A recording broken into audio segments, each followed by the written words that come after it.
Hello friends, मेरा नाम है शुभम राव और आप सभी का स्वागत है हमारे नए यूट्यूब चैनल स्टडी विथ एनआईटीएंस में। मैं खुद एक एनआईटीएन हूँ और मैं एनआईटी रायपुर से बीटेक हूँ इलेक्ट्रिकल इंजीनियरिंग में। तो जैसा कि आपको पता होगा कि हमारी एक्सक्लूसिव सीरीज चल रही है मंडी निरीक्षक एवं मंडी उप निरीक्षक एग्जाम से रिलेटेड। अगर आपने प्रीवियस वीडियोज़ नहीं देखी है तो आप ऊपर जाइए आई बटन पर, आपको वीडियो का लिंक मिल जाएगा। आप उन वीडियोज़ को पहले देखिए, फिर इसके बाद इस लेक्चर में आएंगे तो आपको चीज़ें ज़्यादा क्लियर होंगी। इसके अलावा हमने ACF से रिलेटेड भी कुछ वीडियोज़ बनाए हैं। ऊपर जाइए आई बटन पे, उसका भी वीडियो का लिंक मिल जाएगा आपको। आप लिंक पे टैप करके उन वीडियोस को भी देख सकते हैं। जैसा कि मैंने आपको मेंशन किया था इंस्टाग्राम और फेसबुक और जितने भी सोशल मीडिया हैंडल्स पे कि मेरे घर में कुछ सिचुएशन चल रही थी कोविड से रिलेटेड, तो मैं वीडियोस रेगुलरली नहीं बना पा रहा था। अब मेरी कोशिश रहेगी कि मैं आपको लगातार नहीं तो कम से कम कुछ दिनों के अंतराल में वीडियोज़ दूँ, क्योंकि पढ़ना भी ज़रूरी है यार। एग्ज़ाम तो कैंसिल हो गया, कैंसिल नहीं गया, पोस्टपोन हो गया है। अब फर्दर जो नोटिफिकेशन आता है उसके अकॉर्डिंग हम लोग जितनी भी सिलेबस की चीज़ें हैं उसको कवर करने की 1 बाय 1 कोशिश करेंगे। तो बिना किसी टाइम वेस्ट के हम लोग चालू करते हैं हमारा आज का टॉपिक, जो कि रिलेटेड है आपके कंप्यूटर मेमोरी से। तो कंप्यूटर मेमोरी के बारे में हम लोग थोड़े बहुत पहले पढ़े थे, हम लोग अब उसको विस्तार से पढ़ेंगे और इससे क्वेश्चन आते हैं आपके। इसके दो भाग होते हैं, पहला होता है प्राइमरी मेमोरी या फिर प्राथमिक मेमोरी, सेकेंड होता है आपका द्वितीयक मेमोरी या फिर इसको सहायक मेमोरी भी बोलते हैं। इंग्लिश में इसको सेकेंडरी मेमोरी या ऑक्सिलरी मेमोरी बोलते हैं, ठीक है। तो प्राथमिक मेमोरी के बारे में मैंने थोड़ा बहुत बताया था कि ये टेम्पररी फॉर्म में स्टोर होता है, वो परमानेंट फॉर्म में स्टोर होता है। लेकिन ऐसा जरूरी नहीं है कि प्राथमिक मेमोरी पूरी तरीके से टेम्पररी होती है। इसका कुछ भाग स्थायी फॉर्म में भी स्टोर होता है और कुछ भाग इसका अस्थायी तौर से भी स्टोर होता है। अस्थायी तौर पर स्टोर होने वाले मेमोरी को हम लोग रैम बोलते हैं, ठीक है। रैम मतलब रैंडम एक्सेस मेमोरी। इसमें दो प्रकार के होते हैं, डायनेमिक रैम, स्टैटिक रैम। इसके बारे में हम लोग देखेंगे विस्तार से। इसके अलावा स्थायी फॉर्म में जो मेमोरी स्टोर होती है उसको रोम, पी रोम, EP रोम और EEP रोम बोलते हैं, ठीक है। अब ये क्या होता है हम लोग बाद में देखेंगे।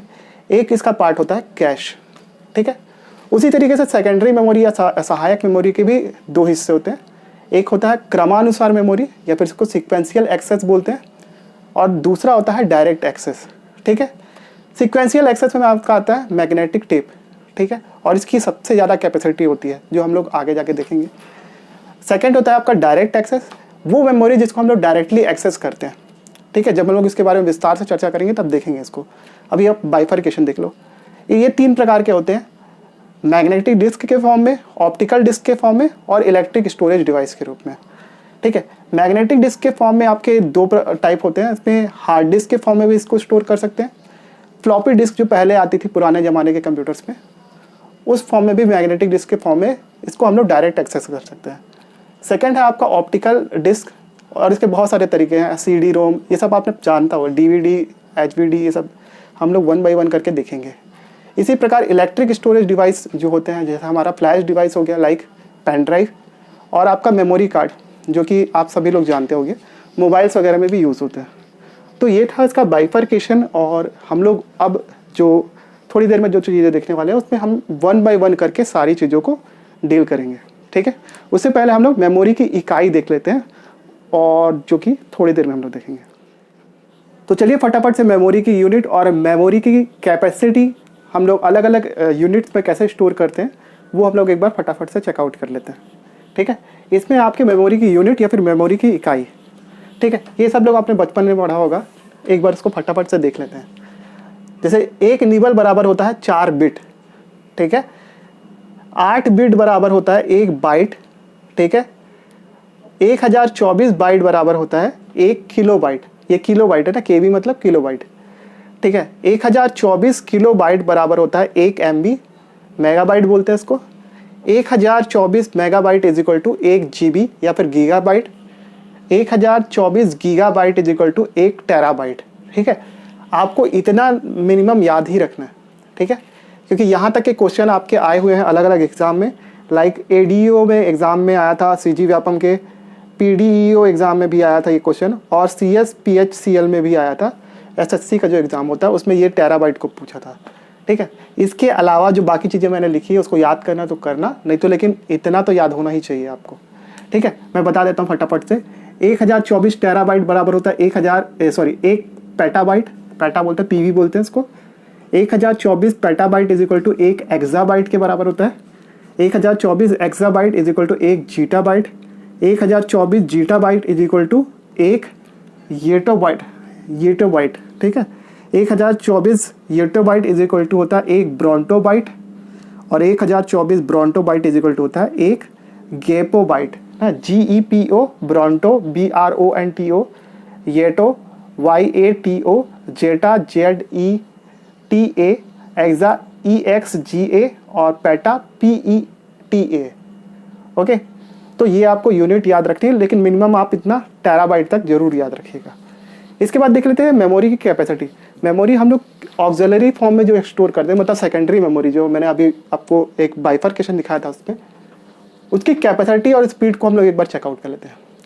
सबसे छोटी यूनिट होती है मेमोरी को स्टोर करने की, उसको रजिस्टर बोलते हैं, ठीक है। उसके बाद उससे छोटी यूनिट होती है आपकी कैश, उससे छोटी रजिस्टर जो होती है वो सबसे छोटी यूनिट होती है। उसके बाद उससे बड़ी यूनिट कैश, उससे बड़ी रैम और रोम, उससे बड़ी मैग्नेटिक डिस्क, उससे बड़ी ऑप्टिकल डिस्क, और सबसे बड़ी मेमोरी यूनिट होती है जो है मैग्नेटिक टेप। जितनी छोटी स्टोरेज यूनिट होगी उतनी ही ज़्यादा उसकी स्पीड होगी। तो रजिस्टर सबसे छोटी यूनिट है, मतलब इसकी स्टोरेज सबसे कम होगी, ठीक है। तो ऊपर से नीचे अगर आएंगे तो उसकी स्टोरेज बढ़ती जा रही है, मतलब रजिस्टर से ज़्यादा मेमोरी कैश में स्टोर हो सकती है, ठीक है। ऐसे करते करते करते करते सबसे ज़्यादा मैग्नेटिक टेप की होती है, लेकिन स्पीड उल्टा चलता है, ठीक है। मैग्नेटिक टेप की स्पीड सबसे धीरे होती है, ऑप्टिकल डिस्क की उसके ज़्यादा होती है, मैग्नेटिक डिस्क की उससे ज़्यादा होती है, उससे ऊपर होती है आपकी रैम और रोम की स्पीड, कैश की और भी इससे ज़्यादा होती है, और रजिस्टर की सबसे ज़्यादा होती है। तो ये चीज़ आपको याद रखना है, ये आपके एग्जाम में कभी पूछ सकता है आपसे, ठीक है। इसके आगे का हम लोग थोड़ी देर में देखते हैं। तो चलिए हम लोग फटाफट से प्राइमरी मेमोरी या फिर प्राथमिक मेमोरी के बारे में पढ़ते हैं, ठीक है।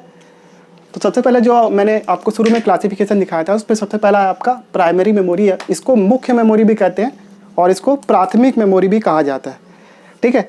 इसको मुख्य मेमोरी इसलिए कहते हैं क्योंकि ये सीधा आपके कंप्यूटर के CPU से जुड़ा होता है, और CPU ही के द्वारा ही इसको एक्सेस किया जाता है, ठीक है। CPU लगातार इस मेमोरी में स्थित डेटा को पढ़ता और उसके कमांड को एग्जीक्यूट करता रहता है, ठीक है। इसीलिए इसको मेन मेमोरी या फिर प्राथमिक मेमोरी कहते हैं, ठीक है। ये दो प्रकार के होते हैं। मैंने एक तीसरा टाइप आपको कैश भी बताया, लेकिन कैश का कोई खास काम नहीं होता है, ठीक है। लेकिन जो मेन इंपॉर्टेंट काम है वो आपका रैम और रोम का होता है। तो रैम जो है उसे बोलते हैं रैंडम एक्सेस मेमोरी, ठीक है। रैम एक टेम्पररी या फिर अस्थायी मेमोरी है। प्राथमिक मेमोरी का वह भाग जो कि अस्थायी तौर से डाटा को स्टोर करता है वो रैम कहलाता है, ठीक है। रैम का काम क्या है? कंप्यूटर में कोई भी ऑपरेटिंग सिस्टम या फिर कोई भी एप्लीकेशन ओपन करते हैं तो वो रैम से ही ऑपरेट होता है, ठीक है। इसलिए अगर आप मोबाइल में भी देखेंगे तो और उसका रैम एक्सेस देखेंगे तो सारे एक्सेस में आपका हमेशा ऑपरेट रहता है, क्योंकि आपने कोई एप्लीकेशन ओपन किया हो चाहे ना किया हो, वो आपके रैम को ज़रूर फुल दिखाएगा, ठीक है। फुल तो नहीं, लेकिन जिसकी कितनी कैपेसिटी है उसके हिसाब से तो दिखाएगा ही दिखाएगा, ठीक है। तो जो भी ऑपरेटिंग सिस्टम वगैरह होते हैं, ऑपरेटिंग सिस्टम या फिर एप्लीकेशन होते हैं, वो रैम पे ही ओपन होते हैं। ये एक टेम्पररी मेमोरी है, क्योंकि इसमें जो भी डेटा होते हैं एप्लीकेशन बंद करने के बाद या फिर आपके सिस्टम को बंद करने के बाद ये इसमें स्टोर नहीं रहते, ठीक है। सारे डेटा डिलीट हो जाता है। तो कि ये एक फंक्शनल स्टोरेज है, ठीक है। इसका और कोई यूज़ नहीं है, ठीक है। अगर आपका रैम नहीं रहेगा कंप्यूटर या फिर मोबाइल में तो आपका मोबाइल या कंप्यूटर ऑपरेट नहीं कर पाएगा, क्योंकि कंप्यूटर को या फिर मोबाइल को किसी एप्लीकेशन को एक्सेस करने के लिए रैम की ज़रूरत पड़ती है, ठीक है। ये दो प्रकार का होता है, डी रैम और एस रैम। डी मतलब डायनेमिक रैम और एस मतलब स्टैटिक रैम। डायनेमिक रैम की स्पीड क्या होती है? थोड़ी कम होती है, क्योंकि इसमें ट्रांजिस्टर और कैपेसिटर दोनों लगा होता है। इसके एग्जांपल है H D RAM, R D RAM, D D R RAM. इसके बारे में जानने की ज़रूरत नहीं है, बस नाम जान लो। एस रैम मतलब स्टैटिक रैम। इसकी स्पीड ज़्यादा होती है, इसमें केवल ट्रांजिस्टर लगा होता है। इसमें ट्रांजिस्टर और कैपेसिटर दोनों लगा होता है, इसमें केवल ट्रांजिस्टर लगा होता है। इसके एग्जांपल है आपके non volatile S RAM, special S RAM, synchronous S RAM और सिंक्रोनस रैम, ठीक है। ये 4 एग्जांपल इसके। इसके बाद आता है आपका रीड ऑनली मेमोरी या फिर रोम, और ये परमानेंट पार्ट होता है आपके प्राथमिक मेमोरी का, ठीक है। इसमें जो भी सूचनाएं रहती हैं वो पहले से स्टोर रहती हैं, जिनके निर्देशों को आपका केवल पढ़ा जा सकता है और इसमें कोई चेंज नहीं किया जा सकता, ठीक है। डेटा डिलीट किया जा सकता है बट उसके भी तरीके होते हैं, वो बात की बात है। ये होता है पी रोम, इसके एग्जांपल जो है पी रोम मतलब प्रोग्रामेबल रीड ओनली मेमोरी, ठीक है। ये है E P ROM, erasable programmable रोम, random read only memory, sorry. एक होता है electrical erasable programmable read only memory, double E P ROM बोलते हैं इसको, ठीक है। तो ये होता है, एक होता है कैश मेमोरी। कैश में डाटा आपके हमेशा स्टोर रहता है और वो भी रैम टाइप का ही काम करता है, बट उसकी स्पीड जो होती है वो रैम से काफ़ी तेज़ होती है, ठीक है। अगर रजिस्टर को हटा दिया जाए तो सेकंड नंबर पे आपकी स्पीड जिसकी सबसे ज़्यादा तेज़ होती है वो कैश डाटा की होती है। और कैश डाटा आप आपके मोबाइल फ़ोन पे भी देख सकते हो, वो हमेशा एक्सेस करने के साथ साथ भरा हुआ रहता है, जिसको कभी भी क्लियर किया जा सकता है। लेकिन हाँ, वो पूरी तरीके से क्लियर नहीं होता, क्योंकि वो जब तक सिस्टम ऑपरेट होता रहेगा कैश में मेमोरी ज़रूर आती रहेगी, ठीक है। तो इतनी चीज़ें मैंने आपको क्लियर की। इसके आगे सेकेंडरी मेमोरी देखेंगे जो थोड़ी देर में देखते हैं। तो चलिए सेकेंडरी मेमोरी के बारे में हम लोग चर्चा कर लेते हैं। और सेकेंडरी मेमोरी में सबसे पहले आपका इसके बारे में जानना जरूरी है। सेकेंडरी मेमोरी वो मेमोरी होता है जिसको परमानेंट फॉर्म में स्टोर किया जाता है। अब सेकेंडरी मेमोरी में हम लोग दो टाइप पढ़े थे, एक डायरेक्ट एक्सेस और एक सिक्वेंशियल एक्सेस, ठीक है। तो उसमें डायरेक्ट एक्सेस को हम लोग पहले देखते हैं, इसमें कौन कौन सी चीज़ें आती हैं। जैसे कि मैंने फ्लॉपी के बारे में आपको लिखा था, ये एक मैग्नेटिक स्टोरेज डिवाइस होता है, ठीक है। उस पर मैंने 3 सेक्शन बनाए थे, आपने अगर ध्यान दिया होगा तो। ये एक मैग्नेटिक स्टोरेज डिवाइस होता है और इसकी क्षमता जो कैपेसिटी होती है स्टोर करने की, वो 1.44 MB डेटा स्टोर करता था। ये पुराने ज़माने के कंप्यूटर में यूज़ होता था, विंडोज़ 98 वगैरह में। अभी तो फिलहाल ये यूज़ नहीं होता, आई गेस, मेरी नॉलेज के अकॉर्डिंग। सेकेंड होता है हार्ड डिस्क। ये सब लोग जानते होंगे, आपके कंप्यूटर के अंदर एक इंटरनल हार्ड डिस्क लगा होता है CPU में, और एक एक्सटर्नल हार्ड डिस्क आप ले सकते हो। और आजकल तो 1 TB तक के मिल रहे हैं एक्सटर्नल हार्ड डिस्क।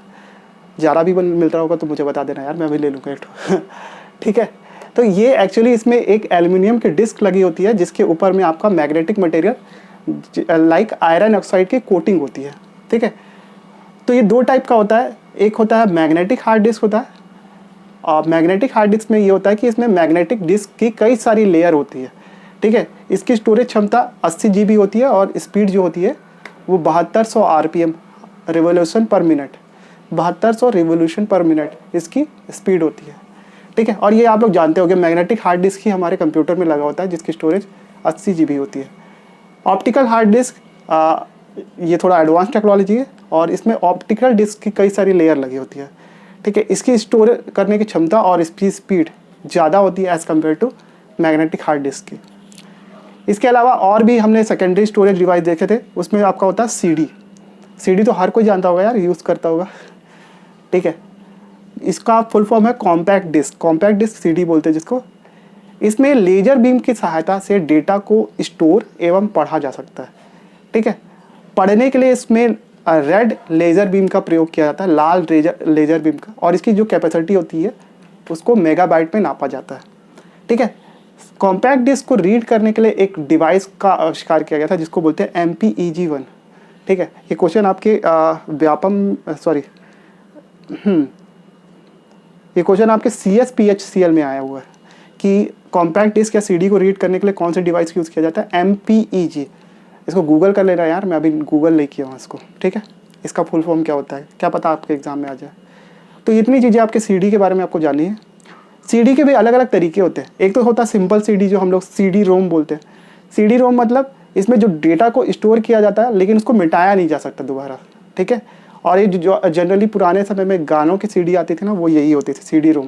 इसमें डेटा को स्टोर करके पुनः मिटाया नहीं जा सकता और इसको में एक से अधिक बार इसको यूज़ नहीं किया जा सकता, मतलब डेटा को एक से अधिक बार लिखा नहीं जा सकता दोबारा, ठीक है। CD को कॉपी करने की प्रक्रिया को बर्निंग बोलते हैं और ये आपने किया भी होगा। कभी आपने कंप्यूटर से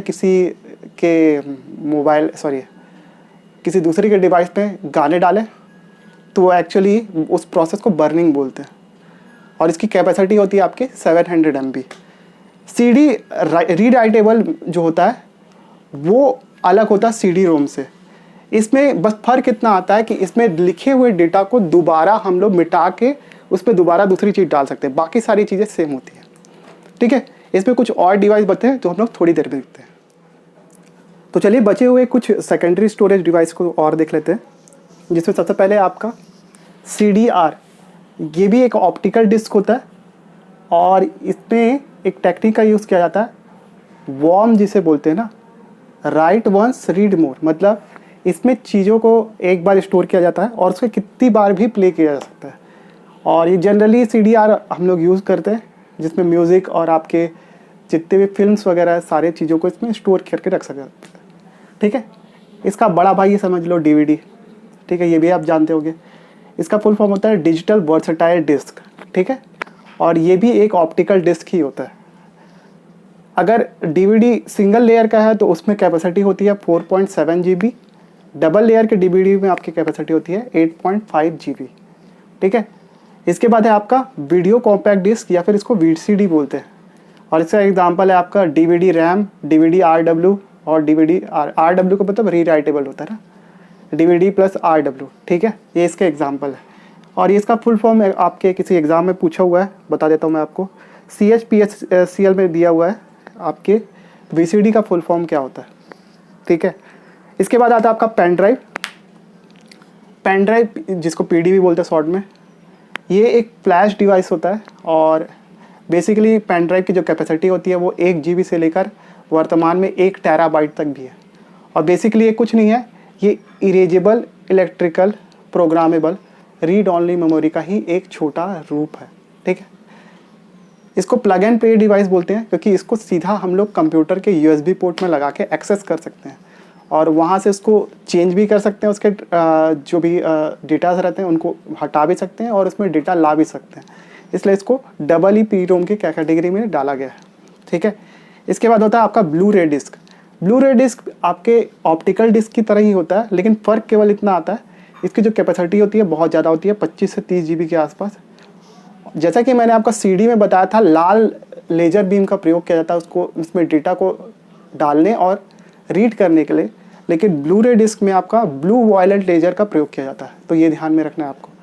ठीक है, सबसे ज़्यादा कैपेसिटी जो होती है वो आपके HVD की होती है, जिसको होलोग्राफिक वर्सेटाइल डिस्क बोलते हैं। ठीक है, ये मुझे भी नहीं पता क्या होता है, लेकिन याद कर लो क्योंकि आपके एग्ज़ाम में ये क्वेश्चन आएगा। तो एक एग्जाम्पल के हिसाब से ही देखें तो HCD लिख दिया मैंने। HVD की जो कैपेसिटी होती है सबसे ज़्यादा होती है। इसके बाद आपकी होती है ब्लू रे की। ठीक है, इसके बाद होती है आपके हार्ड डिस्क की, उसके बाद होती है हार्ड डिस्क HD लिखा है इसमें, मेरे को पता नहीं इसका फुल फॉर्म क्या है, नहीं पता मुझे, क्या आई गेस हार्ड डिस्क की होना चाहिए। इसके बाद है आपका DVD के बाद आपका कैपेसिटी होती है CD की, और CD से नीचे होता है आपकी फ्लॉपी की। ठीक है, तो मेरे ख्याल से सबसे ज़्यादा एडवांस टेक्नोलॉजी अभी हमारे पास जो है वो HVD या फिर होलोग्राफिक वर्सेटाइल डिस्क की है, तो ये कैपेसिटी के हिसाब से इसको अरेंज किया जा सकता है। इसके अलावा बुक में कुछ और चीज़ें लिखी हुई हैं, जैसे मैं पढ़ के आपको बता देता हूँ। रजिस्टर के बारे में मैंने आपको बताया हुआ था कि रजिस्टर एक सबसे छोटा डिवाइस है जिसमें डेटा को स्टोर किया जाता है और इसकी स्पीड सबसे ज़्यादा होती है। ठीक है, रजिस्टर का कैपेसिटी आप लोग याद रख लीजिएगा 200 बाइट होता है। 200 बाइट डाटा ये स्टोर कर सकता है। इसके बाद होता है आपका कैश मेमोरी। कैश मेमोरी के बारे में भी मैं बताया मेरे को, ये एक प्राथमिक मेमोरी का पार्ट होता है, इसलिए इसको CPU डायरेक्ट एक्सेस करता है और इसका जो साइज होता है वो आपका होता है 256 से लेकर 256 KB से 4 MB के बीच में इसका स्टोरेज होता है, इसकी मेमोरी स्टोरेज होती है। ठीक है, और कैश मेमोरी जो होता है वो आपके मदरबोर्ड पे लगा होता है। ठीक है, इतनी चीज़ें आपको कैश के बारे में याद रखनी है। ठीक है, इसके बाद है आपका वर्चुअल मेमोरी, ये तो खास कुछ नहीं है।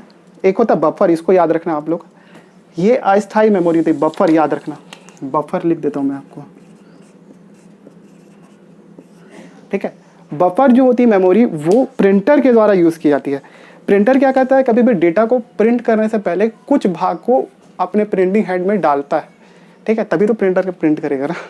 ठीक है, तो वो अस्थायी रूप से डेटा को कलेक्ट करता है, उस प्रोसेस को ही बोलते हैं आपका बफर। ठीक है। तो बफर एक टेम्पररी स्टोरेज होता है जो कि प्रिंटर इस्तेमाल करता है चीज़ों को प्रिंट करने के लिए, इसको याद रखना। इसके अलावा ऑडियो और वीडियो फाइल को के भी इस्तेमाल करते समय कुछ डेटा को आपके बफर के रूप में रखा जाता है। इसके बाद होता है स्पूलिंग, ये भी लिख देता हूँ, स्पूलिंग, इसको भी ध्यान रखिएगा।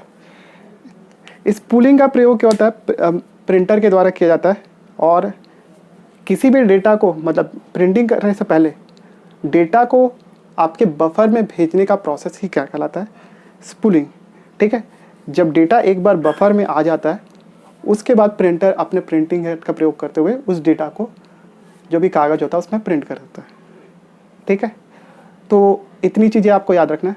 देखिए, आपको कंप्यूटर साइंस इंजीनियर नहीं बनना है, आपको केवल 25 क्वेश्चन करके आने एग्ज़ाम के। ठीक है, तो ज़्यादा दिमाग लगाने की ज़रूरत नहीं है। मुझे भी नहीं पता HVD क्या होता है, स्पूलिंग का नाम भी मैंने पहली बार सुना है, बफर का नाम भी मैंने पहली बार सुना। बाकी इन सब चीज़ों से तो मैं परिचित हूँ, आप लोग भी होंगे। तो आपको केवल इतनी चीज़ें याद रखनी है। मैं इलेक्ट्रिकल इंजीनियर ही बेटर हूँ, कंप्यूटर साइंस इंजीनियर नहीं। ठीक है, तो मेरे ख्याल से आपको चीज़ें सारी क्लियर हो गई होंगी। लेकिन अगर फिर भी आपको किसी भी तरीके का डाउट आता है तो आप मेरे नीचे कमेंट बॉक्स में लिखिए। इसके अलावा इस वीडियो को ज़्यादा से ज़्यादा लाइक कीजिए, शेयर करिए अपने दोस्तों के बीच में जिनके पास पैसे नहीं हैं कोचिंग इंस्टीट्यूट को देने के लिए। इसके अलावा मेरे चैनल को लाइक, शेयर, सब्सक्राइब जरूर करिए और जितना हो सके उतना प्यार दीजिए ताकि मैं इस तरीके के वीडियो कंटेंट्स आपके लिए रेगुलरली बनाता रहूँ। So please stay safe and thank you so much for watching this video.